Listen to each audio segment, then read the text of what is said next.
Hello student, आज हम लेकर आए हैं राधा कृष्ण फिजिक्स क्लासेस में आपके लिए चैप्टर नंबर गुरुत्वाकर्षण, जो हमारी कक्षा 9 की भौतिक विज्ञान की पुस्तक में अध्याय 10 में प्रकाशित है। गुरुत्वाकर्षण जो है ग्रेविटेशन बोलते हैं इंग्लिश में।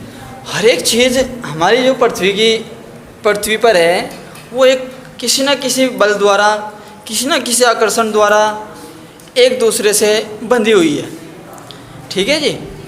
चाहे आप किसी भी चीज़ को ले लो, हर एक वस्तु एक दूसरे से बंधी हुई है। जैसे आसमान और पृथ्वी कभी नहीं मिलते। ठीक है जी, ये भी एक बल के कारण है। हम लोग भी पृथ्वी से जुड़े हुए हैं, हम लोग भी एक बल के कारण हैं। ठीक है जी। जैसे कि हम पढ़ेंगे चंद्रमा, पृथ्वी।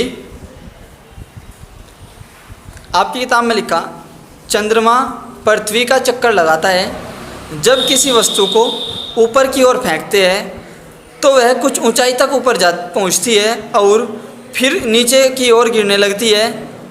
ठीक है। कहते हैं कि न्यूटन एक पेड़ के नीचे बैठा था, तब एक सेब उन पर गिरा। ये बात प्रचलित है कि जो न्यूटन नाम के वैज्ञानिक हुए हमारे, वे एक सेब के पेड़ के नीचे बैठे थे। तो क्या हुआ, जब वो सेब के पेड़ के नीचे बैठे थे तो एक सेब नीचे गिरा और वो उनके आके लगा। तो उन्होंने देखा कि ये सेब नीचे ही क्यों गिरा, ये ऊपर क्यों नहीं गया वापस। और अगर ये नीचे गिर गया तो इसे ऊपर उन्होंने लगाने की कोशिश करी, वो वहाँ भी नहीं लगा। ठीक है जी। तो उन्होंने देखा कि भाई ये ऐसा हो क्यों रहा, कारण क्या है।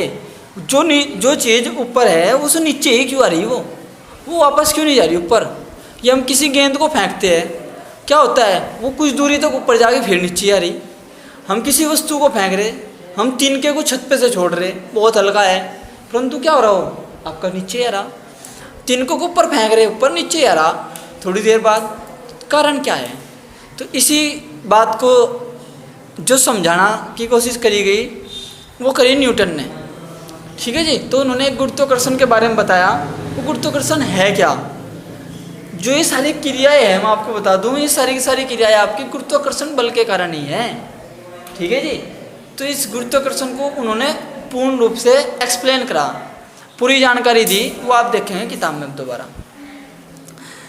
जब न्यूटन एक पेड़ के नीचे बैठे थे तो तब एक सेब उन पर गिरा। सेब के गिरने की क्रिया ने न्यूटन को सोचने के लिए प्रेरित किया कि उन्होंने सोचा कि यदि पृथ्वी सेब को अपनी ओर आकर्षित कर सकती है तो क्या यह चंद्रमा को आकर्षित नहीं कर सकती। भाई जब पृथ्वी इसे सेब को आकर्षित करी तो चंद्रमा को क्यों नहीं आकर्षित कर रही। क्या चक्कर है कि चंद्रमा अपने स्थान पे ही है। क्या कारण है सूरज आज तक पृथ्वी पे नहीं आया। क्या कारण है कि तारे आज तक नीचे टूट के नहीं गिरे। ठीक है। तो इस सब के बारे में समझा रहे हमें न्यूटन। आकर्षित कर सकती है तो यह चंद्रमा को आकर्षित नहीं कर सकती। क्या दोनों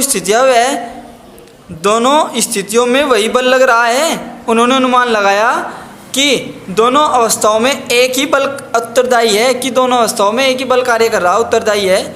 उन्होंने तर्क दिया कि अपनी कक्षा के प्रत्येक बिंदु पर चंद्रमा किसी सरल रेखीय पथ पर गति नहीं करता, वरन पृथ्वी की ओर गिरता रहता है। अतः वह अवश्य ही पृथ्वी द्वारा आकर्षित होता है। लेकिन हम वास्तव में चंद्रमा को पृथ्वी की ओर गिरते हुए नहीं देख सकते। धागे से एक टुकड़े को लेकर इसके एक सिरे पर एक छोटा सा पत्थर बांधते हैं। धागे के दूसरे सिरे को पकड़कर पत्थर को वर्ताकार पथ में घुमाते हैं। अब पत्थर की गति की दिशा को देखते हैं। धागे को छोड़ने पर फिर पत्थर की दिशा को देखते हैं। बच्चों, आपने जब छोटे से होंगे आपने बहुत किए होंगे, और अब भी कुछ तो ऐसे ऐप भी करते हैं। एक धागा लेते हैं, उसमें क्या करते हैं, एक पत्थर बांध लिया, जो कुछ लकड़ी का गुटका बांध लिया, उसे क्या करते हैं, घुमाते हैं, जैसे कि घुमा रहा आपका। ठीक है, जब आप उसे घुमाते हैं तो आप देखते हैं एक सर्कल सा बन जाता है आपका। सर्कल मतलब एक वर्ताकार एक आकृति बन जाती है। ठीक है जी। और जब आप उसे छोड़ देते हैं, घुमाते घुमाते क्या करते हैं, छोड़ देते हैं, तो क्या होता है, बहुत दूर जाकर एक सीधी सरल रेखा में गिरता है। तो वही काम चंद्रमा का है। ठीक है जी।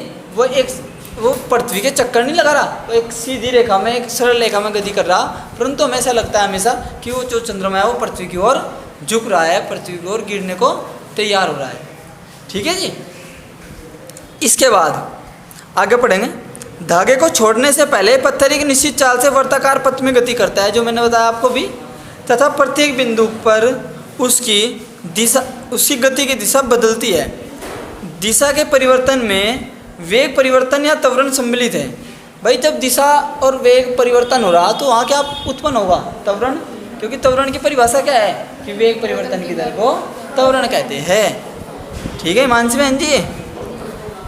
इसके बाद जिस बल के कारण यह त्वरण होता है तथा जो वस्तु को वर्ताकार पथ में गतिशील रखता है वह बल केंद्र की ओर लगता है, इस बल को अभिकेंद्र बल कहते हैं। ठीक है। एक बल क्या कर रहा, आपका इस रस्सी को यहाँ खींचे रख रहा। आप भी जब खींचे रखते हैं रस्सी को, ठीक है, तो क्या होता है, केंद्र की ओर जो बल लग रहा आपका, ये क्या कहलाओगा, आपका अभिकेंद्र बल। जो केंद्र की तरफ बल लग रहा है वो आपका कौन सा बल कहलाओगा, अभिकेंद्र बल। अभिकेंद्र बल की अनुपस्थिति में पत्थर एक सरल रेखा में मुक्त रूप से गतिशील हो जाता है। यह सरल रेखा वर्तीय पथ पर स्पर्श रेखा होती है। ठीक है जी। सरल रेखा में हो जाता है, जैसे कि मैं आपको बना के दिखाऊं। रब कॉपी दो भाई।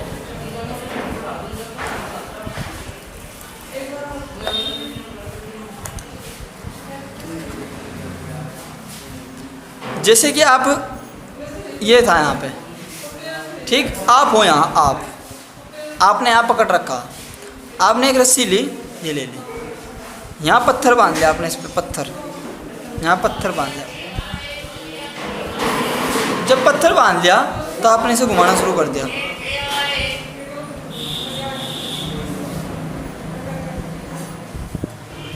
जब ये घूमता रहेगा, जब तक घूम रहा है तब तो रहेगा आपका सही, परंतु जब इसे छोड़ दोगे आप अचानक से तो एक सरल रेखा में चले जाएगा। इसे एक सरल रेखा में, ऐसे ये सरल रेखा में कहीं जाकर सीधी रेखा में चले जाएगा आपका। ठीक है जी। जब ये एक सरल रेखा में चला जाएगा तो हमें क्या प्राप्त होगी कि इसकी क्या है, इसे स्पर्श करते हुए जा रहा है, इस वर्त को स्पर्श रेखा, मतलब कि इस वर्त की क्या कहलाओगी, स्पर्शी कहलाओगी, स्पर्श रेखा, यही कहा। और एक बल जो है वो इसे आप देखते होंगे, जब से आप घुमा रहे हो तो आपके हाथ पे एक बल आरोपित होता है जिसके कारण वो खींचा हुआ है।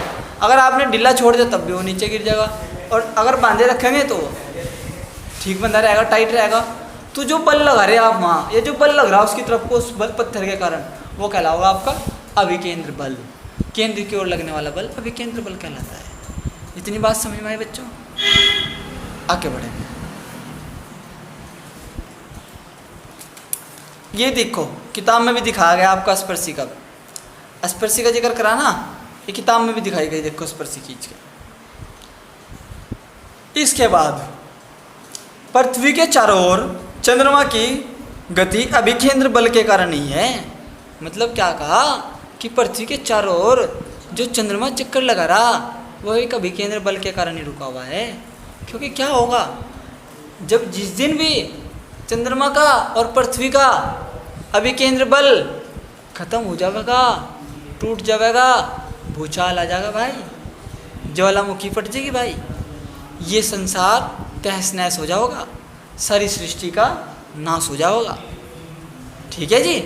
तो किसके कारण रुका हुआ है, अभिकेंद्र बल के। अभिकेंद्र बल पृथ्वी के आकर्षण बल के कारण मिलता है। पृथ्वी क्या कर रही है, उससे आकर्षित कर रही, उसे खींचे रख रही है अपनी तरफ, और एक निश्चित दिशा में वो घूमता हुआ जा रहा, तो उसे क्या कर रही है, वो बांधे रख रही है उसे अभिकेंद्र बल को। इसके बाद यदि ऐसा न हो तो चंद्रमा एक समान गति से सरल रेखा के पथ पर गति करता रहेगा। अगर वो इसे अपनी तरफ न किंचित पृथ्वी चंद्रमा को, तो वो सरल रेखा में गति करता रहेगा आपका। इसके बाद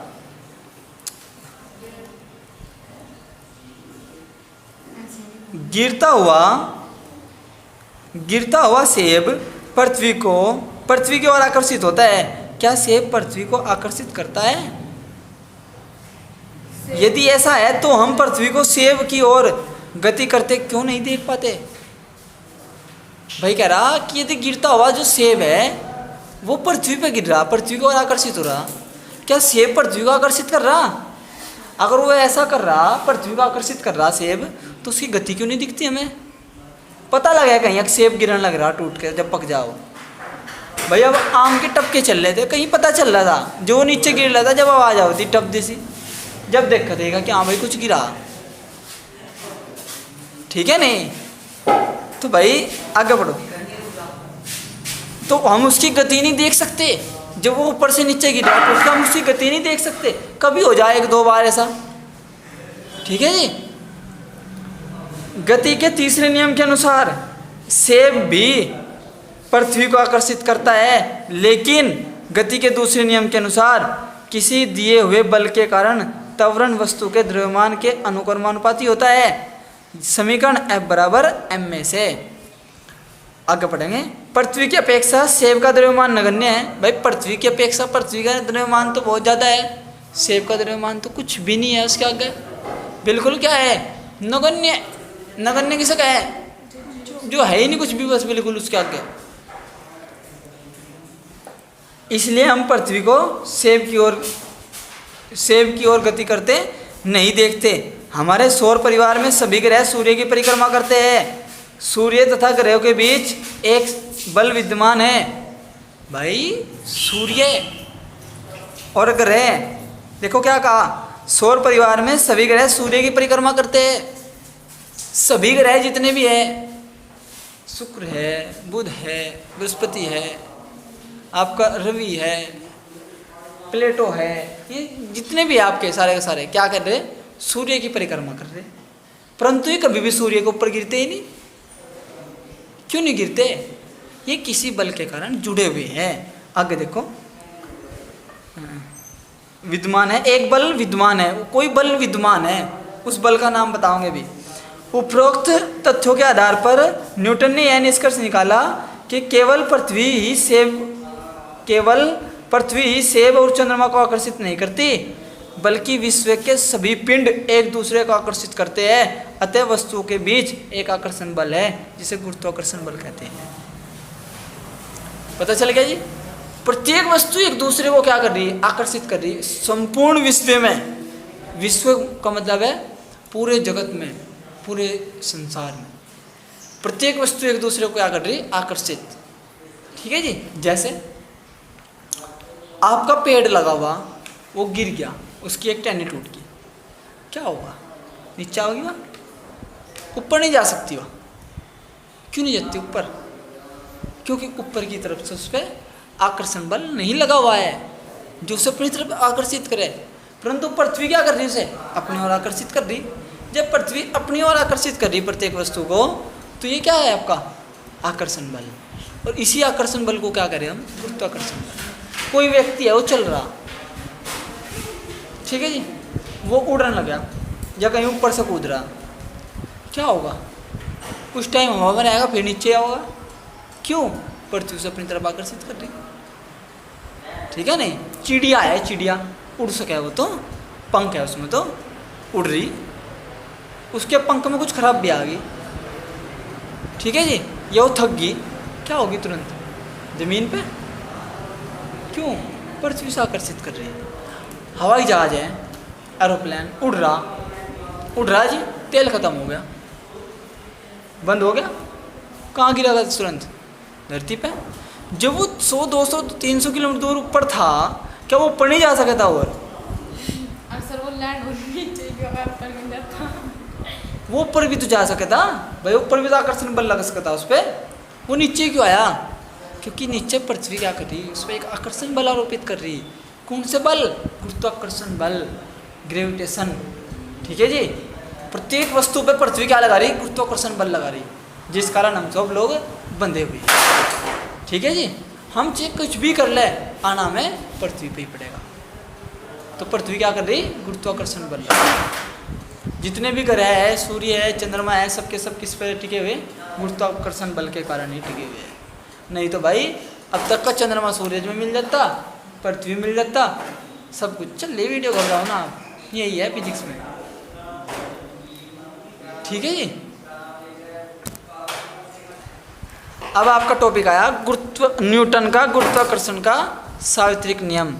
इसने जो नियम दिया था वो क्या है नियम? देखो, विश्व का प्रत्येक पिंड प्रत्येक अन्य पिंड को एक बल से आकर्षित करता है। ठीक है जी। आइजैक न्यूटन ने 1686, आइजैक न्यूटन के नाम के जो वैज्ञानिक थे उन्होंने क्या करा, 1686 ईस्वी में बताया कि किन्हीं दो पिंडों के बीच उनका द्रव्यमान के कारण लगने वाला आकर्षण बल गुरुत्वाकर्षण बल कहलाता है। कि जो दो पिंड है आपके, पिंड वस्तु, ठीक है जी, जो उनके बीच आकर्षण बल लग रहा वो क्या कहलाओगा आपका? गुरुत्वाकर्षण बल कहलाओगा आपका। इस नियमानुसार नहीं, इस संबंध में न्यूटन ने एक नियम प्रतिपादित किया जिसे सार्वत्रिक न्यूटन का नियम कहते हैं। जिसे हम क्या कह रहे हैं? सार्वत्रिक न्यूटन का नियम कह रहे हैं। एक नियम दिया उसने इस संबंध में। किसने? न्यूटन ने। क्या कहा? ये कहा हमें किन्हीं दो पिंडों के मध्य कार्य करने वाला आकर्षण बल उन पिंडों के द्रव्यमानों के गुणनफल के अनुक्रमानुपाती होता है। कि दो पिंडों के मध्य जो कार्य करने वाला आकर्षण बल होगा वो क्या कर रहा? वो उन दोनों पिंडों के द्रव्यमानों के गुणनफल के समानुपाती होगा या अनुक्रमानुपाती होगा, तथा उनके बीच की दूरी के वर्ग के व्युत्क्रमानुपाती होता है। इसका मान कणों की प्रकृति तथा उनके बीच उपस्थित माध्यम पर निर्भर नहीं करता। ये कहा जी बल। क्या कहा कि जी आपके कोई दो पिंड है, मैंने क्या करा, दो पिंड ले लिया आपके, एक तो ये ले लिया ए, एक ये ले लिया बी, इनके बीच की दूरी कह दी r, कह दी। इसका द्रव्यमान कह दिया द्रव्यमान m1, इसका द्रव्यमान कह दिया m2, कह दिया दो के द्रव्यमान। ठीक है जी। इसने क्या कहा हमें पहली लाइन में? पढ़ो, किन्हीं दो पिंडों के मध्य कार्य करने वाला आकर्षण बल, बल F, फोर्स,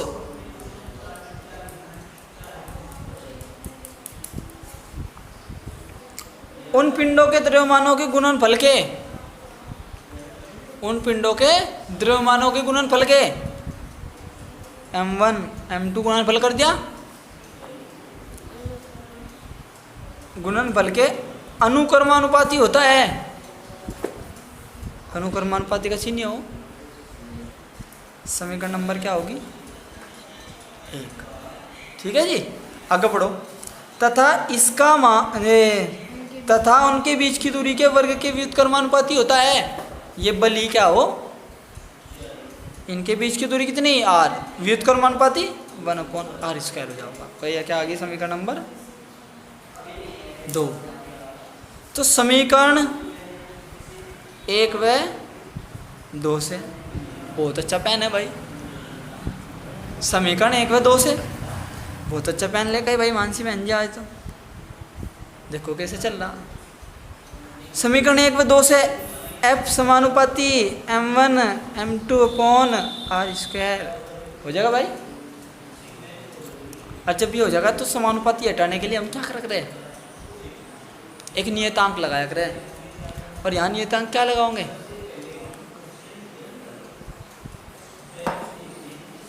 यहाँ नियतांक लगाओगे भाई G, capital G m1 m2/r²। और जो ये G है ना, G ये क्या है? सार्वत्रिक गुरुत्वाकर्षण नियतांक। सार्वत्रिक गुरुत्वाकर्षण नियतांक है किसका? न्यूटन का। बच्चों जो चीज़ मैंने आपको व्यू करके दिखाई ना वो आपकी किताब में लिखी हुई, लो देख लो, पढ़ लो, नहीं यकीन आता हो आपको। ये लिख रही देखो भाई, गुरुत्व किसी पिंड का वह गुण है जिसके कारण दूसरे पिंड को आकर्षित करते हैं। भाई गुरुत्व वो पिंड है, वो है आपका गुण किसी वस्तु का जो दूसरे को अपनी ओर आकर्षित करता है। ठीक है जी, आगे पढ़ो। माना दो पिंड ए वो बी है, इनके द्रव्यमान m1 m2 है तथा पिंडों के बीच की मध्य दूरी r है। यदि दोनों पिंडों को बीच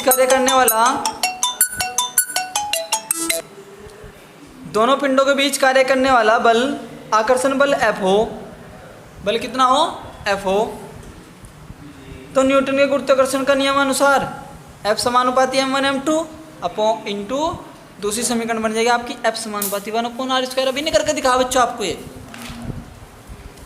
देखो, जो इन्हें चित्र बनाया था हमने पहले ही बना दिया था बच्चों। ये देखो भाई, ये बन गया, देखो आपका ये रही एक वस्तु, ये रही एक वस्तु, इसका द्रव्यमान m1, इसका द्रव्यमान m2। ठीक है जी, आगे चलो।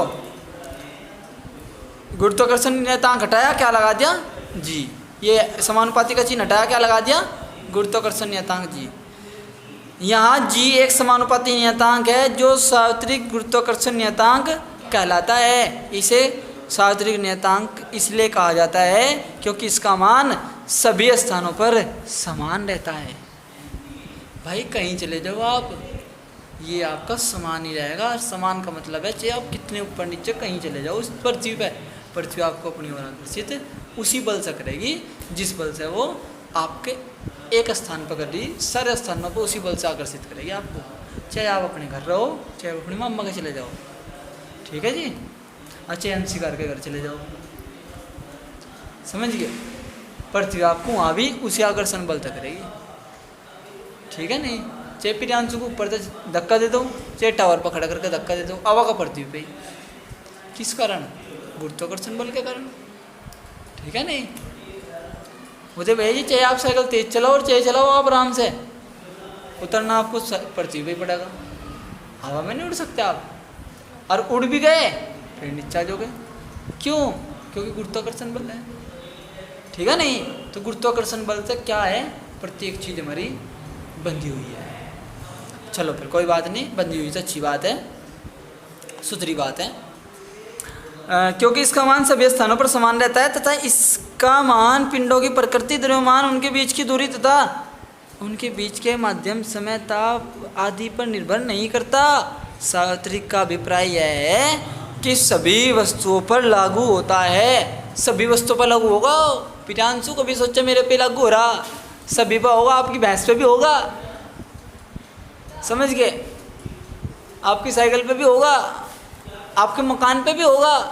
भाई मकान है खड़ा, गुरुत्वाकर्षण के कारण ही तो खड़ा, गिर लेता नहीं तो तक का, समझ गए, गिर लेता नहीं तो। भाई पृथ्वी ने, हमने क्या करा, हम नहीं खोद दिया नीचे, क्यों खोद दिया उसे, कि ये इसकी मजबूती बन जा और पृथ्वी के करीब रहे बन के। ठीक है जी, चलो जी, चाहे वह वस्तु बड़ी हो या चाहे छोटी हो, चाहे खगोलीय हो या पार्थिव हो, चाहे वो किसी वस्तु हो, बता दिया, चाहे प्रियांशु हो, चाहे प्रियांशु की भैंस हो, प्रियांशु छोटा कुछ ही हो। अब आगे बढ़ो। अब गुरुत्वाकर्षण नियतांक जी की परिभाषा तथा मात्रक, परिभाषा और मात्रक देखो भाई इसका। m1 m2 द्रव्यमान वाले दो पिंडों के बीच की दूरी r है। पिंडों के मध्य कार्यरत गुरुत्वाकर्षण बल F बराबर g into m1 m2 upon r²। अगर यहाँ से g का मान निकालेंगे तो F into r² upon m1 m2। यदि m1 m2 दोनों बराबर हो और मान हो इसका 1 किलोग्राम और r हो 1 मीटर और g बराबर क्या हो जाएगा यहाँ से F, मतलब जितना बल लग रहा है वो किसके बराबर होगा, गुरुत्वाकर्षण बल के। ठीक है जी, अतः गुरुत्वाकर्षण नियतांक g का संख्यात्मक रूप में उस आकर्षण बल के बराबर होता है जो परस्पर एकांक दूरी पर रखे द्रव्यमान वाले दो पिंडों के मध्य कार्य करता है। इसका एम कैस पद्धति में मात्रक देखो भाई, m1 m2 थे, M1 M2 थे, द्रव्यमान थे। द्रव्यमान का मात्रक क्या बताया था हमने आपको? मीटर, द्रव्यमान किलोग्राम, किलोग्राम होता है, ठीक है। और दूरी का मात्रक मीटर का, मीटर। अब आपका यहाँ कितना आ रहा? एफ पर एफ समानुपाती आर बटे M1 M2। अब एफ का मान तो कितना हो गया? बल का मात्रक तो न्यूटन, आर का मीटर, ये आर स्क्वायर हो रहा तो मीटर स्क्वायर हो गया। और नीचे क्या है? M1 M2, एक M1 का किलोग्राम, दूसरे M2 का किलोग्राम, तो न्यूटन मीटर स्क्वायर पर किलोग्राम या न्यूटन मीटर पर किलोग्राम का स्क्वायर। और सीजीएस पद्धति में कितना क्या हो उसका मात्रक? डाइन, क्या हो? Dyne centimetre by centimetre square प्रति ग्राम का स्क्वायर। और जी का अंकिक मान कितना हो? हेनरी कैवेंडिश ने 1731 1810 में सात्विक नियतांक गुरुत्वाकर्षण का मान दिया था कितना? 6.67 इंटू 10⁻⁻11 न्यूटन मीटर स्क्वायर प्रति किलोग्राम ज्ञात किया। अर्थात 1 से 1 किलोग्राम के दो पिंडों को परस्पर 1 मीटर की दूरी पर रखने पर इनके बीच की दूरी 6.67 गुणा 10⁻⁻11 न्यूटन का आकर्षण बल कार्य करता है। ठीक है जी, धन्यवाद जी। आज के लिए बस इतना ही। अब हम कल पढ़ेंगे इससे अगले वाला टॉपिक। अब तक का जितना काम हमने कराया वो पीडीएफ में भी चला गया आपके पास, और वैसे भी, और इस चैप्टर की पीडीएफ आपके पास चली जाएगी। ठीक है जी, धन्यवाद। जय हिंद, जय भारत।